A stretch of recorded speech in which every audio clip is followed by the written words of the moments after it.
Hello, it's week 23 of season 3 of the Andy Griffith Show. This week's episode title is Andy Discovers America. Barney, what's up this week? Ulti is at the breakfast table with his daddy and his Aunt Dee. And he's telling them both that he doesn't like his new teacher, Miss Crunt, because she gives out too much history homework.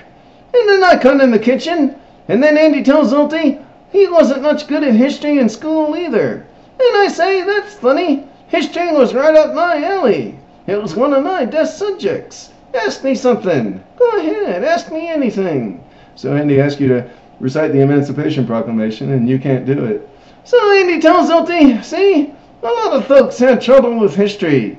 And he tells them, you just go on into school, you do your best, and if you don't know all the answers, you just tell your teacher you come by it naturally.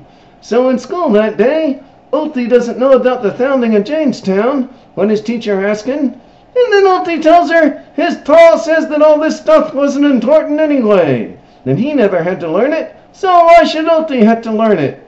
He says his pa says it's hard for everybody, so it's not Ulti's fault that he doesn't know it. So then all the boys in the class start to revolt, and they tell the teacher they shouldn't have to learn it either. So then, after school that day, two of Opie's buddies from that class and Opie run to the courthouse to tell Andy what happened in history class that day, and then Miss Crump comes in and she's mad. Yeah, she gives Andy what for. She says Andy has made her job very difficult. He's not supporting her efforts as a teacher, and she tells him to stay out of her business. And then she storms out. And then I come in as she's leaving, and Andy says he really put his foot in his mouth. And then the kids come in the next day, and they say they heard Miss Crump might quit. So Andy realizes he has to do something. He sort of tricks the kids into listening to his very animated and sensationalized version of the Redcoats and the American Revolution and Paul Revere and the Minutemen and then the shot that was heard around the world to get them all excited about learning history and in reading their history books, and it really works.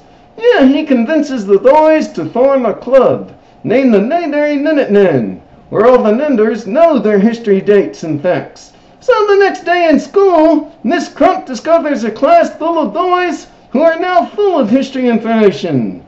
It's not all correct, and it's not all in the right order, but it's a lot that she can work with. And the next day in the courthouse, Miss Crump comes in again, and she's real friendly this time, and she thanks Andy for whatever he did to get the boys to improve their attitude about learning history. And I say, yeah, Andy and me give them a few pointers, on how to remember dates and things like that. We're glad to be of help, ma'am. History's kind of a hobby of mine. I understand you're in that line yourself. But Andy tells you to go in the back and fill out some reports. And then he walks her home and says in front of her house that he's happy that they're getting acquainted. And then I pull up in the squad car and I say, Andy, I didn't see any reports to fill out, so I thought I'd join you all. Did you tell him about the Emancipation Proclamation yet? Go ahead. Tell him about it. I just want to see if your version jives with mine. Thanks for watching. We'll see you next week for episode 24.